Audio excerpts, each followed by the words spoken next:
What if I were to tell you that animals are not just animals that moo and meow and bark around us? What if I were to tell you that animals are infinite souls that come from the stars, just like us?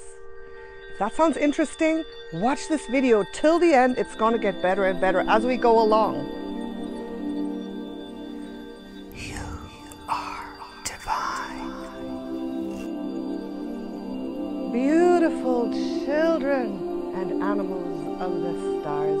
Welcome to another Cosmic Empress episode where we talk about galactic stuff, starseed spirituality, all the interesting things.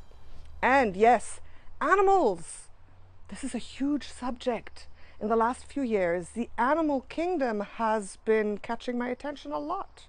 I know a lot of you love animals, and I know, what I said in the beginning was just a little teaser. I know that you who are watching, I know that you know that animals are much more than what they seem at first sight. You know this.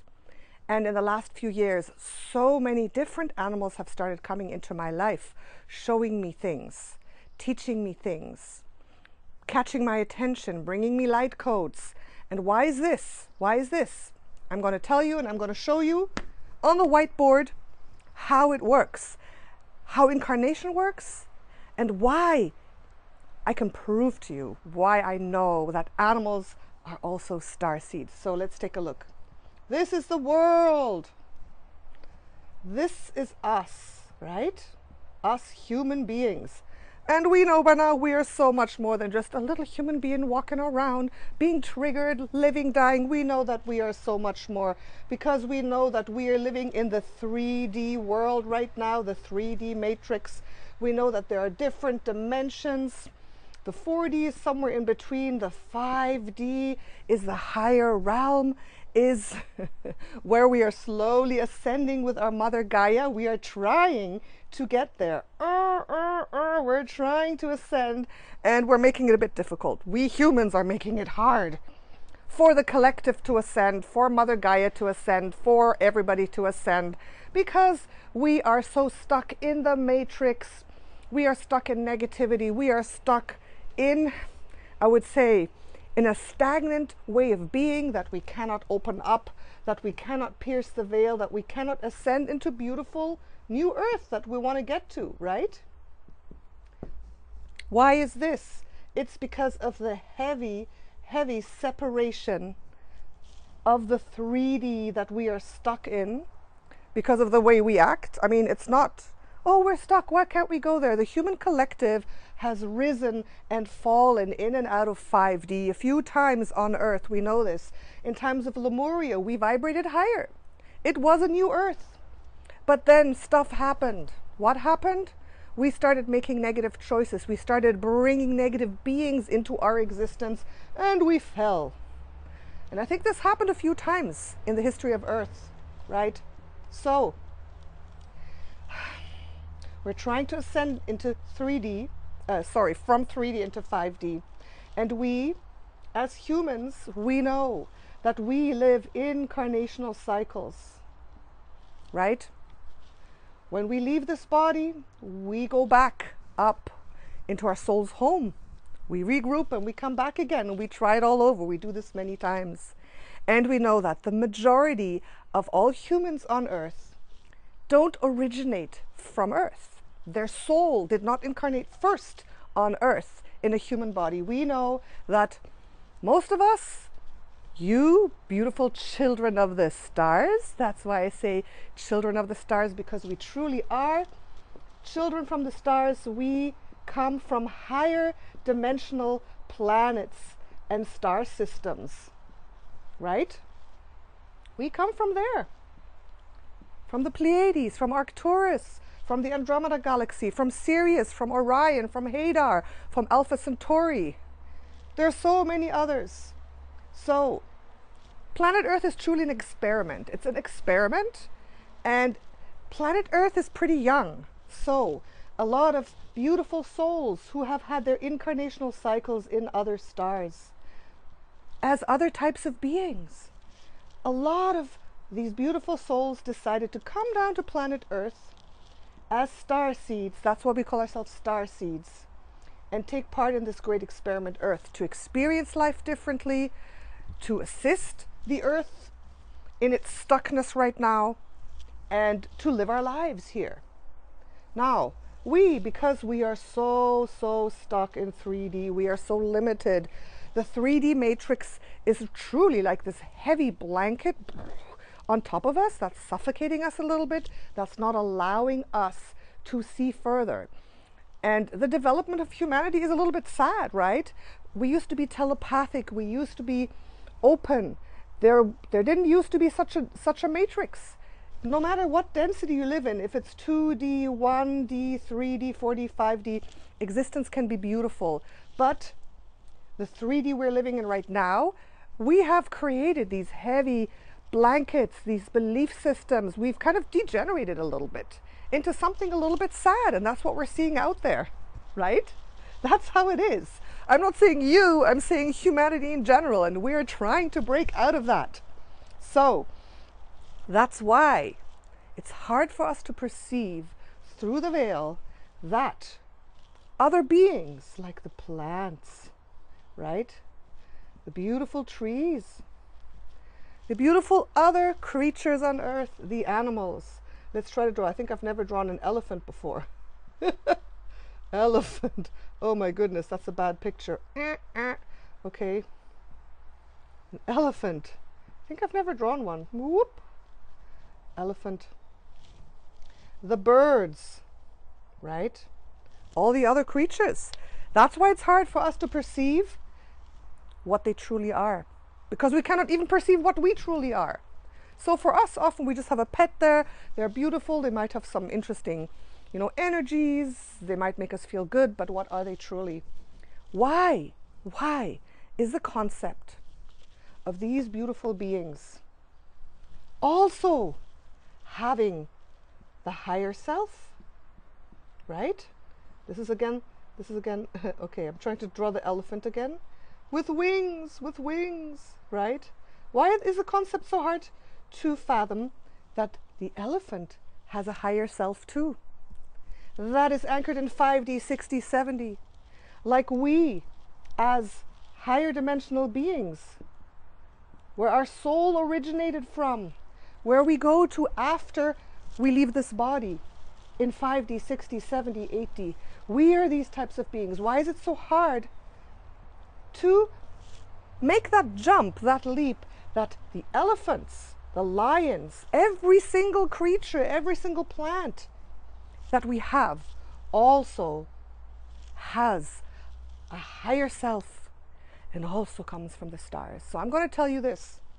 The animals are starseeds too. The animals are starseeds just like us. And the animals come actually from some of the same constellations. The animals exist also, their higher selves exist in the Pleiades, on Sirius, in Orion, in parallel dimensions, on Alpha Centauri, on Hadar, on all these different planets. So I'm telling you that animals are starseeds, and that they're not just, the dull animals. Oh, and one day maybe if they're lucky they can come and incarnate as a human. No, animals are actually already in 5D. They are. I knew this, and I was lately talking to a friend of mine. Thank you, Stefan, an animal communicator who lives in Africa, and I was having conversations with him, and he absolutely confirmed this, that every single animal, be it a worm, be it a little ant, be it an elephant, be it a dolphin, is a being incarnate, a soul incarnate in an animal body that comes from a higher dimension, that comes from a star. For example, we all know the whales. For example, I'm a whale being, right? My first incarnation wasn't as a humanoid type being. My first incarnation, as far as I know, so far, we always learn and grow. My first incarnational cycle was in a parallel universe as a whale on a planet called Farah. I remember this. For me, this is real. So my first incarnational cycle was in a higher density, not 3D. It was, I don't know.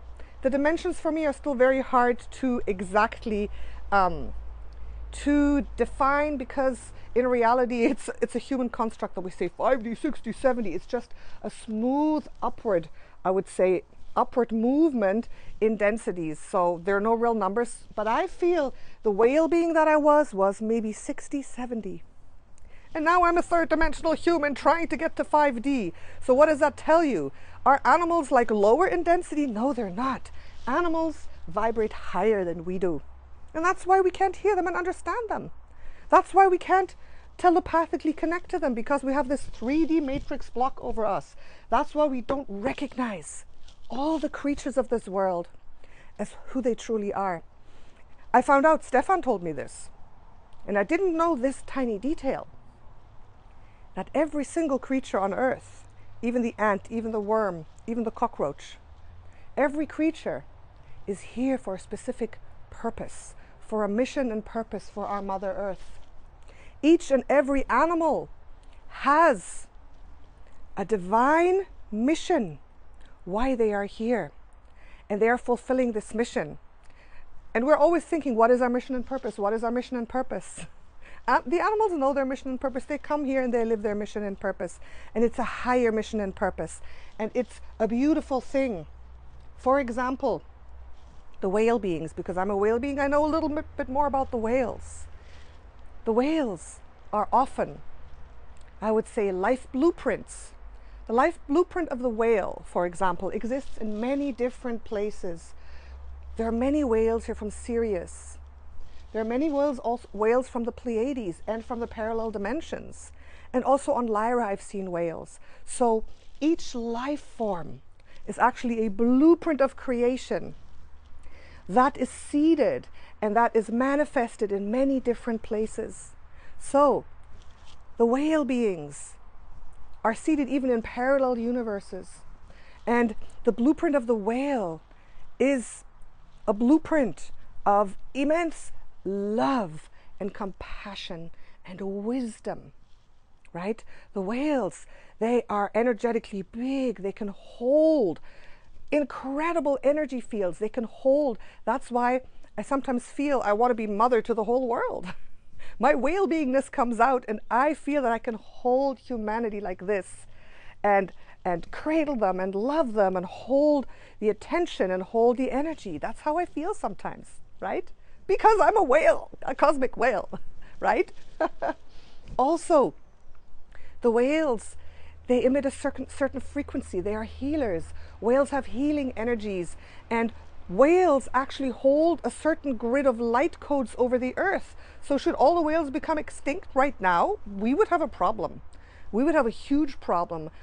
I think it would be very negative for humanity, because the mission and purpose of the whale collective is to hold a certain grid of high frequencies for our earth that is needed to hold, like it's holding a structure in place that is needed for humanity. I feel specifically the whales now, they're holding like let's say a 5D, 6D energetic light code grid that is needed to uphold us, to uphold humanity, that is needed for humanity to be able to ascend. And that is the purpose and mission of the whales. They're also keepers of wisdom. They are healers. They can go deep into the oceans, and they look for the deep streams, right? The deep currents that hold information for Mother Gaia, that hold very important information of the history, of the structure, of the energy. And they are able to translate this, and they're able to come and do their work in upholding us. So each and every single animal being on earth has such an important purpose and feeds into, or I would say plays a part of the ecosystem of the earth. And that's why it is a disaster when animals become extinct, because each animal species has a purpose that is important to us, even if we don't know it. Just as an example, the bees. They have an obvious purpose, which we know. They pollinate the crops. So if all the bees go extinct, we're going to starve. No more pollination. We won't have fruits. We won't have crops, right? That's just one very simple example. But besides for a third dimensional purpose, they also come with a deeper purpose, with a deeper energetic purpose. A lot of us are realizing what our purpose on this earth is, depending perhaps on our soul blueprint, depending on our starseed origin. We understand why we are here. For example, souls from the beautiful planet Hadar, which is the beacon of love in this galaxy, in the Milky Way. Those souls from Hadar have come to Earth to emanate unconditional love. They bring absolute, pure, beautiful, unconditional love to this earth. That is one of their main purposes. And as we awaken to know who we truly are, our life purpose starts to become more clear. And each animal and each plant, it's the same for them. Only that they know they live their purpose from the first day of their birth in an incarnation. And flowers, you know why I love flowers so much? The other day I understood why I love flowers so much. Flowers are very, very high dimensional. Flowers have souls. They are, I don't know, 10D, 11D. They are very godly. The other day I was sitting there in the evening, just looking around at the yard, and suddenly this incredible fragrance came to me. It was a fragrance from some purple pansies over there, I think. Those ones. And just breathing in that fragrance, in my state of consciousness, something opened up within me. It was like a heavenly stream, a Christ consciousness stream. Something beautiful opened and was unfolding. And I went over and I looked at these flowers. And these flowers told me their purpose. I understood the purpose of the flowers. The purpose of flowers on earth, the energetic purpose, is to bring us joy and delight and bring us light codes of Christ consciousness. That's what they're there for. And it happened. In that moment, my soul was soaring. Like my perception, my senses were opening, and I could feel the divine, and it was such a divine, high vibrational experience. I'm sure I was catapulting with my soul into 6, 7, 8D in that moment. So now I know that flowers are important. I'm going to fill this patio with flowers. I already knew this year I want thousands of flowers here. And when the flowers are here, the hummingbirds and the bees and the butterflies and the frogs and all the beautiful animals fulfilling their purpose will come. And that will just make me be in heaven every single day, right? So do not underestimate any living being on this earth, because they are more than just trees and flowers and elephants and cats. They are here for a specific purpose, and often it is to serve Mother Earth, it is to serve us.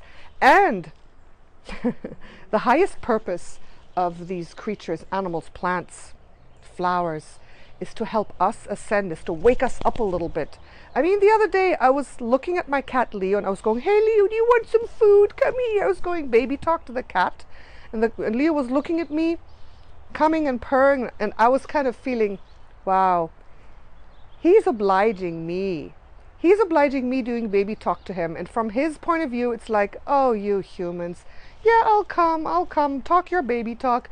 And it's like, I knew that cat was going, oh, you humans with your problems and with your things and with your blocks. Ah, you're so limited. But I'll oblige you, I'll oblige you. I'll be the little cat, I'll purr. But if you only knew, And I was like, wow. So treat your animals with respect. Start to look at them in a different way. Start to open yourself up to their messages. Start to open yourself up to their purpose. I mean, we should be able to understand this. Like with the flowers, the purpose came to me, or one of the flower purposes came to me, and it brought me into a higher dimension. When you're with your cat, petting your cat, tuning in, what is the vibe that you're getting? What is the cat doing? What kind of energies is the cat transmitting to you? When you go outside, the song of the birds, the frogs that you hear, the presence of a stag. Remember last year when 3 stags came into my presence? Oh my goodness, that was so amazing. The presence of these majestic, beautiful animals moving in and out of the world of the humans and the wild. They're here for a reason. And they gave me such amazing energy, light codes. They gave me something very special. So each creature, each animal comes from the stars, is seeded from a different amazing place in the stars, and is here for a purpose. They also signed up here on Mother Gaia to help Mother Gaia in its difficult time. So that's what I wanted to tell you today. Animals come from the stars, just like us humans. Animals have life blueprints, just as we humans have a life blueprint. Our humanoid species is a life blueprint that can manifest and live in different planets, right? The human blueprint is on Lyras, and the Pleiades is on Hadars, and different places where people look like us. The blueprint of the Arcturians is a little bit different. They're a little bit different, the structure of that life blueprint, and they appear on Arcturus and on other planets as well. The elephants have a life blueprint that they manifest, appear, incarnate here and also in other places. So this tells us that we have to honor life, and that each piece of the puzzle of our Mother Gaia, each animal, each plant, each human life form plays a very important part in this ecosystem. And you have to look a little bit deeper than just the surface. And then if you do this, if you start to pay attention, I promise you, the animals that come into your life will start to elevate your consciousness, will start to bring you wisdom, will start to bring you ways of being, will start to open your heart, will start to allow you to open up to spirit, open up to your emotions, open up to your authentic self. I mean, you got a cat? You've seen a cat? They are authentic. Cats are who they are. They're just like, this is me. This is me. This is my authentic self, and I'm not gonna bother and worry. Like, I'm just being me. I'm fulfilling my purpose, and that's just what it is, right? You humans, oh my goodness, you with your lies and your problems and your all the time. I bet they look at us thinking, I wish they would learn faster from us. Look at me, human. Come on, look at me. Just be yourself. Be relaxed. Like, don't worry about all the little details. Just be you. Do you. That's what the cats tell us, right?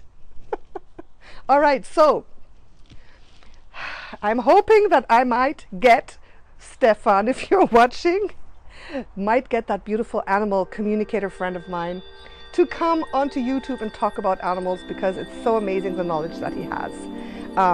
But this is knowledge we can all get. We all have that innately in us. We just have to open up to it, right? Okay, thank you very much. Love you all. Let me know if you like these kinds of videos about animals and life blueprints, and I will talk more about them if you tell me so in the comments. Thank you. Love you all. Natasha.